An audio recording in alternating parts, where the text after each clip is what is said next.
Seorang jurnalis Australia bernama Natasha nekat meliput terowongan yang berada di Sydney, Australia yang menewaskan salah satu rekannya yaitu Tangles. Jasad dari Tangles ini hingga kini tidak ditemukan. Sebelumnya, di terowongan tersebut terdapat proyek daur ulang air bersih yang berhenti begitu saja. Rasa penasaran membuat seorang jurnalis tertarik untuk melakukan liputan di sana. Misteri apakah yang akan mereka temui dan apakah mereka berhasil mengungkap alasan pemberhentian proyek itu?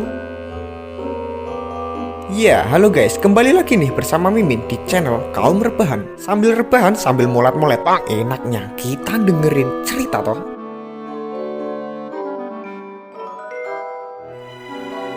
Nah, kebetulan banget Leno, kali ini Mimin mau ngebahas alur film yang berjudul The Tunnel 2011. Nah, penasaran toh gimana ceritanya? Ya Min, penasaran Min? Aku yo penasaran Min. Aku penasaran Min.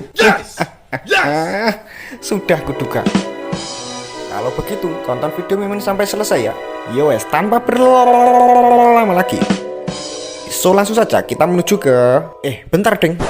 Sebelumnya, video Mimin ini mengandung banyak sekali spoiler. Jadi, buat kalian yang anti dengan spoiler, nggak usah anti-antian sekarang. Langsung saja nonton videonya Mimin ya. Yowes, so langsung saja kita menuju ke... ceritanya. Film diawali dengan menampilkan dokumen-dokumen arsip kepolisian Australia. Arsip itu berisi percakapan seorang wanita yang meminta bantuan. Suara wanita itu terdengar panik karena temannya dibawa sesuatu yang tidak bisa dijelaskan. Percakapan itu terdengar aneh dan berhenti begitu saja. Dokumentasi saat pembangunan kereta bawah tanah di Australia saat Perang Dunia Kedua dimunculkan. Kini kita berada di Australia pada tahun 2007. Saat itu Australia sedang mengalami krisis air bersih. Seorang jurnalis bernama Natasha angkat bicara. Ia mengatakan bahwa pemerintah sedang berupaya mendaur ulang air comberan di Sydney. Lihat guys, air comberan pun terpaksa harus didaur ulang loh ini. Jadi buat kalian itu mbok yo jangan mubazir air gitu loh. Kayak Mimin gini loh, mandinya 3 hari sekali, selebihnya Mimin tayamum.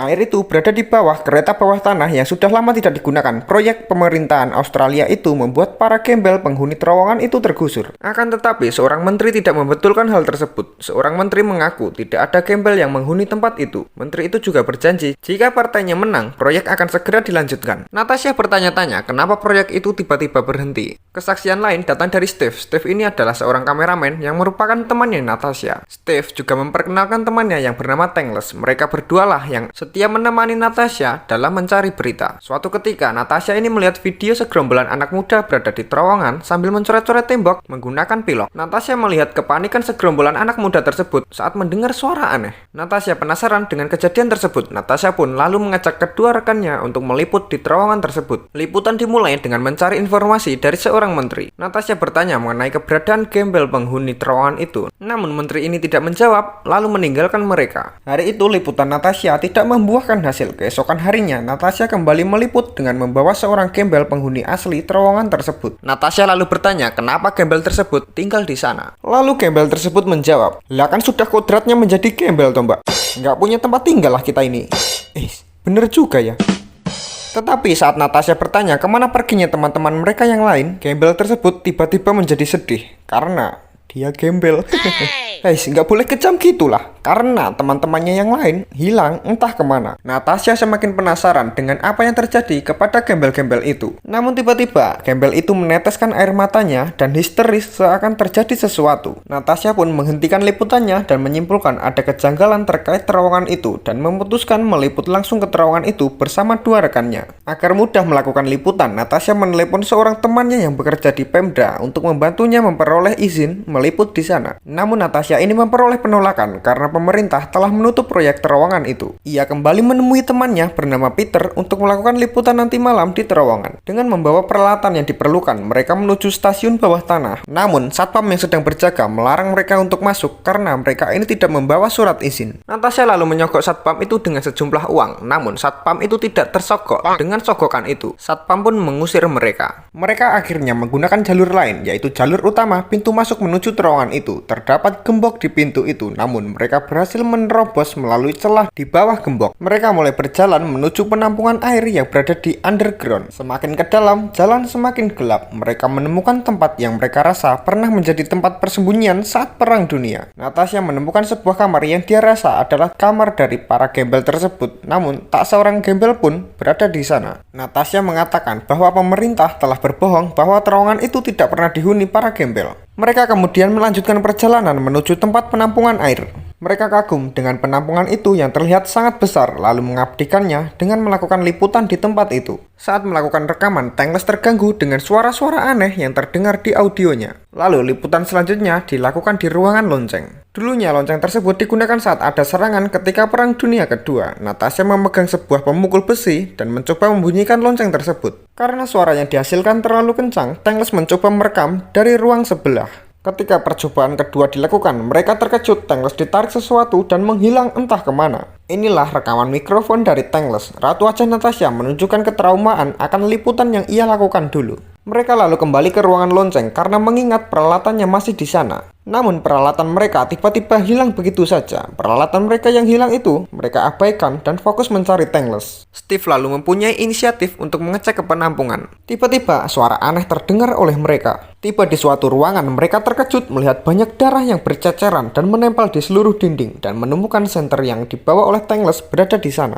Mereka yakin sesuatu yang menyerang Tangles berada di ruangan itu juga. Dengan rasa takut dan was-was, mereka menuju tempat penampungan air. Sebelum meninggalkan ruangan, Natasha kembali teringat dengan kameranya yang disimpan di dekat pintu ruangan. Natasha kemudian mengecek rekaman yang berada di kamera itu. Saat mereka melihat rekaman itu, mereka terkejut bahwa seseorang pernah mengambil kamera itu dan memperhatikan mereka. Mereka juga melihat sosok misterius di dalam kamera tersebut. Mereka ketakutan dan memutuskan untuk kembali ke atas untuk mencari bantuan. Saat akan kembali, mereka mendengar langkah kaki di belakang mereka. Sontak mereka pun langsung bersembunyi. Suara langkah kaki tersebut ternyata adalah suara langkah kaki dari satpam. Mereka lalu menceritakan kejadian yang mereka alami dan mengatakan bahwa salah satu temannya yang bernama Tangles telah menghilang. Satpam lalu memerintahkan mereka untuk mengikutinya kembali ke atas. Tiba-tiba mereka berteriak karena Pak Satpam ini ditarik oleh sesuatu. Lagi-lagi mereka merasa ketakutan dan memilih untuk bersembunyi. Natasha mengobati luka Peter yang mengalami luka di tangannya karena gesekan dengan tembok. Dirasa keadaan sudah aman, mereka melanjutkan perjalanan dengan berbekal peta yang mereka bawa. Namun peta tersebut benar-benar tidak akurat dan menimbulkan kebingungan di antara mereka. Di tengah perjalanan, suara aneh terdengar lagi. Mereka mencari sumber suara dan ternyata suara itu merupakan suara rintihan dari satpam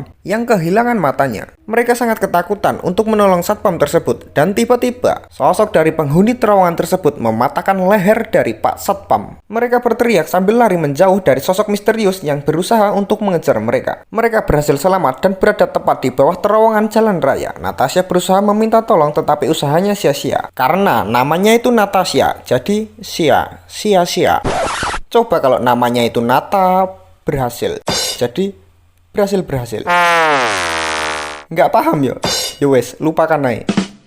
Peter yang masih bersama Natasha berusaha untuk menenangkan wanita itu karena takut teriakannya akan mengundang sosok misterius itu untuk datang. Mereka kembali mencari jalan keluar, tetapi kejadian tak terduga kembali menimpa mereka. Sosok misterius itu menarik Peter, namun sosok itu kabur karena melihat cahaya dari kamera Steve. Beruntungnya Peter tidak mengalami luka apapun. Perjalanan kembali dilakukan, lalu tiba-tiba sosok misterius itu mengincar mereka dari depan. Mereka pun bingung harus kemana. Natasha melihat cahaya di dinding yang telah lapuk. Natasha mengira itu adalah cahaya dari luar. Kemudian, ia mencoba menjebol dinding tersebut dan usahanya berhasil. Lalu mereka masuk dan berjalan dengan waspada. Namun mereka salah masuk ruangan. Di ruangan tersebut mereka melihat mata manusia tergeletak begitu saja, berceceran di mana-mana. Mereka lalu menyimpulkan bahwa inilah yang dinamakan dengan mata-mata.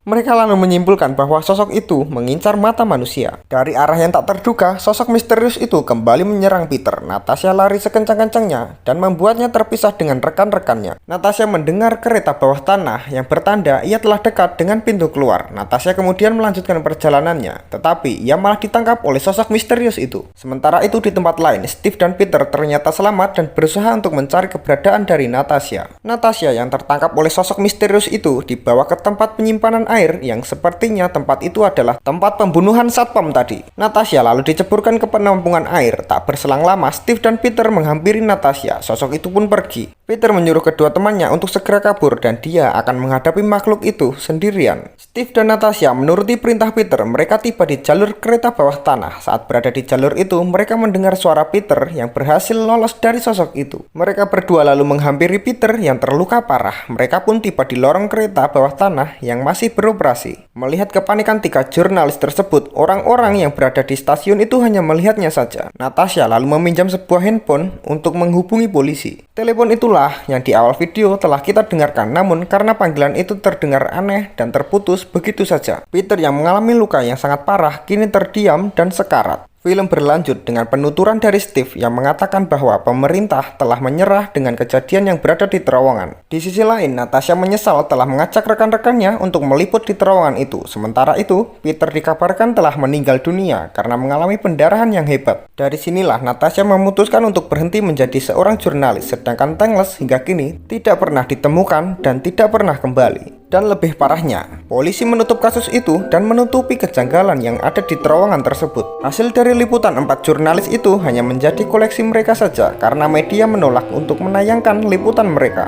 Misteri terowongan tidak terungkap dan Natasha menyimpulkan bahwa sosok misterius itulah penyebab proyek daur ulang air itu berhenti dan para gembel penghuni terowongan menghilang. So itu tadi guys alur cerita dari film The Tunnel 2011. Nah, kalian mau request film apa lagi nih? Bisa komen di bawah ya. Dan jangan lupa untuk support terus channel Mimin dengan cara kasih like dan subscribe-nya. Nantikan terus video-video Mimin yang selanjutnya ya. Dan sampai jumpa.